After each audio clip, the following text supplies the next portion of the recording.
جدید ٹیکنالوجی، سعودی عرب اور پاکستان۔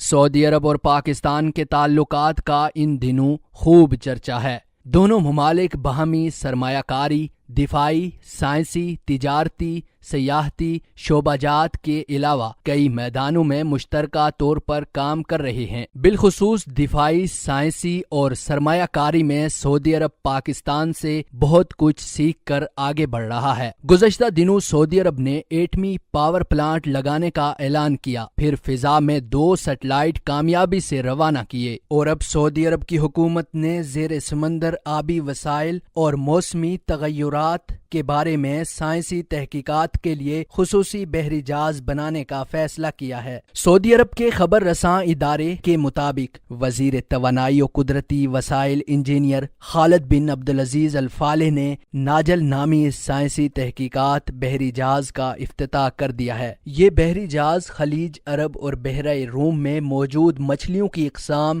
زیر آب موسمی تغیرات اور سمندر کے نیچے موجود معدنیات اور دیگر قدرتی وسائل کا پتہ چلانے میں مدد دے گا۔ سعودی وزیر برائے قدرتی وسائل خالد فالح نے کہا کہ سمندر میں سائنسی تحقیقات شاہ عبدالعزیز سائنس ٹیکنالوجی سٹی کے تحقیقاتی مشن کا حصہ ہے۔ سعودی عرب کی حکومت مقامی جامعات، کمپنیوں اور بین الاقوامی ریسرچ مراکز کے ساتھ مل کر زیر سمندر موجود قدرتی وسائل کا پتہ چلانے اور ان سے استفادہ کرنے کے پروگرام پر عمل پیرا ہے۔ ان کا کہنا تھا کہ تحقیقاتی مشن کے نتیجے میں سمندر میں ماہی گیر کے شعبے کو بہتر بنانے، مچھلیوں کی اقسام کے بارے میں معلومات اور سمندر میں مختلف منصوبوں میں سرمایہ کاری کی حوصلہ افزائی ہوگی۔ اس کے ساتھ ساتھ سعودی عرب سمندری حیات کے بارے میں بھی اہم معلومات حاصل کر سکے گا۔ سعودی عرب کی جانب سے تیار کردہ سائنسی تحقیقاتی مشن کے خصوصی بحری جہاز میں عملے کے افراد کے علاوہ 14 سائنسدانوں کی گنجائش ہوگی۔ انہیں جہاز میں تمام جدید مواصلاتی آلات اور وسائل مہیا کیے جائیں گے۔ دوسری جانب مبصرین نے سعودی عرب کی جدید ٹیکنالوجی کے حصول میں اقدامات کو سراہتے ہوئے کہا کہ اس سے نہ صرف سعودی عرب بلکہ عالم اسلام کو